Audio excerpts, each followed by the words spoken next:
उसमें नहीं बोलोगे? चाहेंगे आपकी भाई क्यों जा रहा है? हमारे यशस्वी लोग हैं। जब यहाँ पे सेना ने पुलवामा में अटैक किया तो मीडिया के एक तबका ही पूरा सवाल उठाने लगा कि भैया ये तो कुछ हुआ ही नहीं है, वीडियो दिखाओ लाके, जैसे कि मतलब वो फ्रॉड हुआ था। दूसरा चीज जब वहाँ पे हुआ था गलवान में तो एक तबका, एक मीडिया, एक पूरा वर्ग ही खड़ा। बात सुनो, ये भाई ने कितने आराम से बोल दिया रोहिंग्या।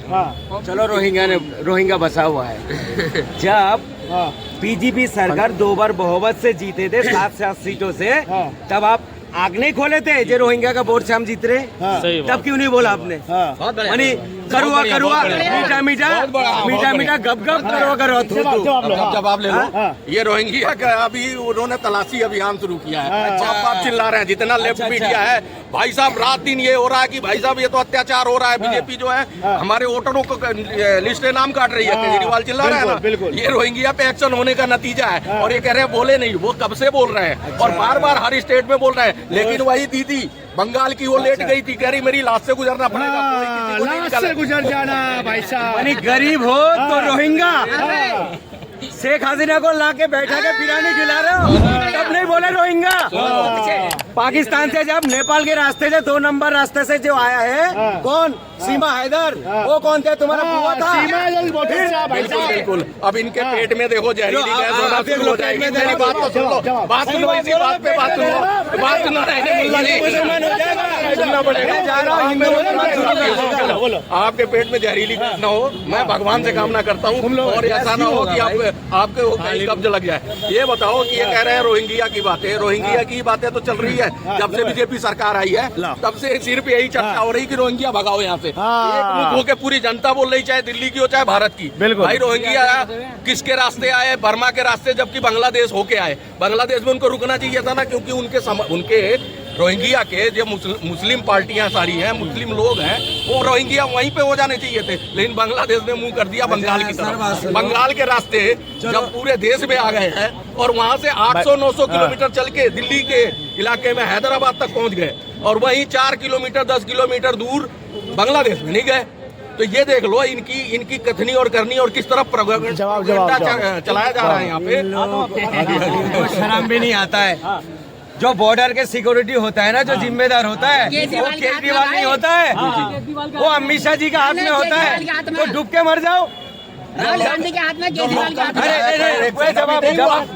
जवाब हाँ मर जाओ। जब तुम अपना कमी पेश कर रहे हो, बॉर्डर के सिक्योरिटी तुम्हारा हाथ में है, और रोहिंग्या उड़ के तो नहीं आ रहा ना कोई, भाई पैदल ही चल के तो आ रहा है। भाई उनको रोका क्यों नहीं आपने? जिम्मेदारी आपका है।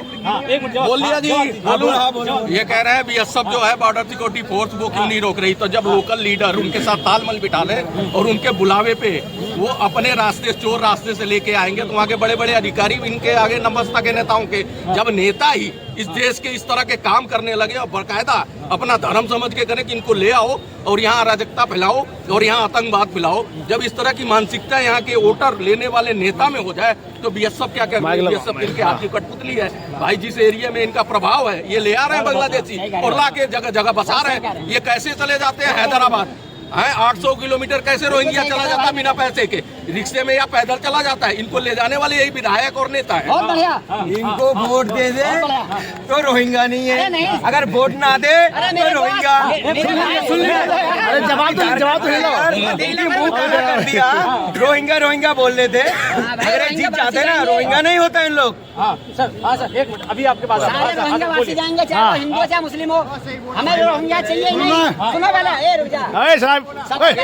हसीना को भगाओ यहाँ से। और यहाँ पे फूक ले जाके। मैं अपने भाई से सहमत हूँ। इन्होंने वाकई में आज इन्होंने अमित शाह जी का चिट्ठा खोल दिया कि बॉर्डर लोकल जाते अंदर, तो वे लोकल कैसे अंदर ले आएंगे? तो बिल्कुल कह रहे हैं नेता साठ गार्ड होती है। जी बिल्कुल क्या देखो, बॉर्डर सिक्योरिटी हो चाहे कोई सी सिक्योरिटी है, हमारे गृह मंत्री के हाथ में। एक परिंदा पर नहीं मार सकता बॉर्डर से। तो वो इतने बड़े, अरे सुनो यार क्या कर रहे हैं सुनो अधिकारी, क्या कर रहे हैं? अधिकारी को सालों को सस्पेंड करो, कैसे आ जाएंगे? और 2014 के बाद ज्यादा बढ़े हैं। ठीक है?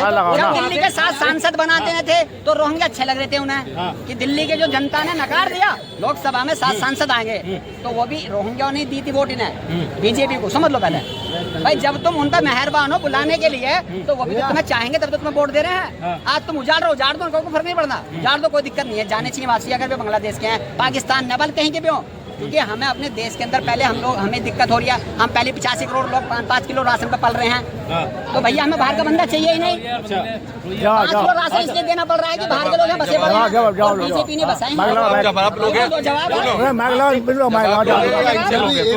अब ये कह रहे हैं क्या रोहिंग्या को अमित शाह गृह मंत्री हैं, तो ये बता दूं कि इतना बड़ा सिस्टम है कि जिसमें अधिकारी खुद नफरत पाल के बैठे होते हैं, खुद विरोध में होते हैं नेता के। बीजेपी के विरोध में क्या सिस्टम में लोग नहीं बैठे हुए हैं? अधिकारी, डीएम, एसएसपी या बंगाल, पश्चिम बंगाल है, वहाँ के विपक्ष के लोग बैठे हुए हैं। अगर वो लोग बिलबिला रहे हैं, नहीं सुनो, मैं नहीं कह रहा हूँ, वो बिलबिला रहे हैं, एक मत कहते हैं यहाँ रोहिंग्या बाहर निकाल, हम आपके साथ खड़े हैं, तो मोदी जी की पावर बढ़ती ना, लेकिन वो विरोध कर रहे हैं। अगर ये कुछ कार्रवाई करते हैं तो वो विरोध क्यों कर रहे हो भाई?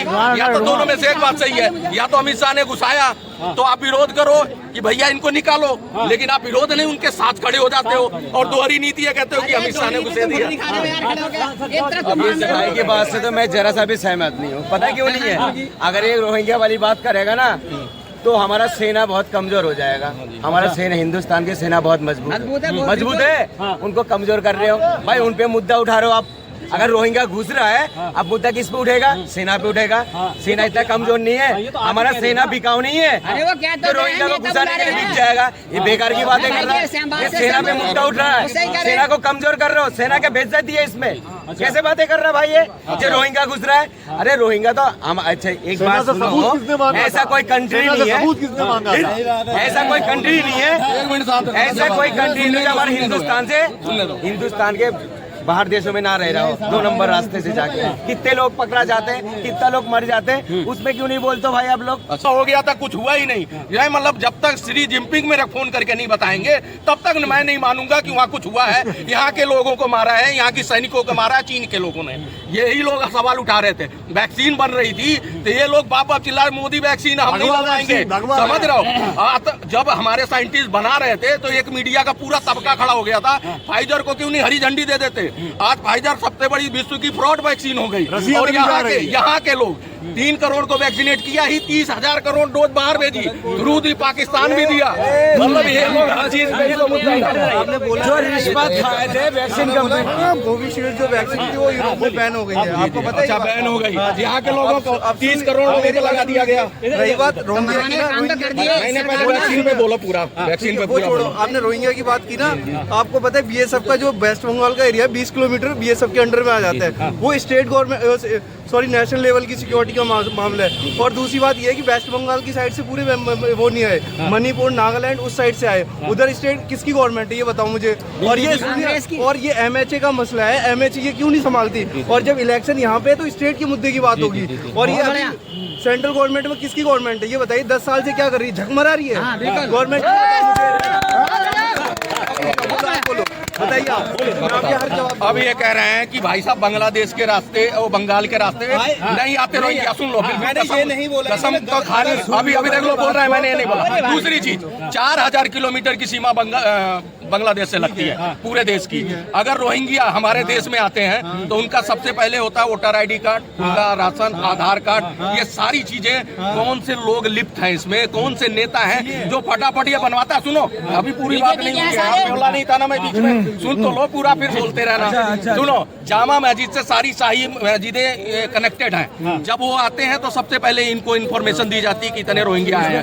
अब इनको कहाँ बसाना है, फिर वक्त बोर्ड को दिया जाता है मैसेज कि भैया इनको किस एरिया में ले जाके डालना है। तो फिर वो वक्त वो डिसाइड करता है कि यहाँ हिंदू बहुल इलाका है, यहाँ बसा दो इनको, कहीं इनको दे दो, चाहे रेलवे की जमीन अधिग्रहण कर लो, चाहे जो भी सरकारी जमीन है वहाँ पे उनको बकायदा बसा दिया जाता है। ये प्लानेड है। अब विपक्ष जो है जितना पावरफुल पावर में बैठे लोग हैं उससे ज्यादा विपक्ष भी पावर है कहीं।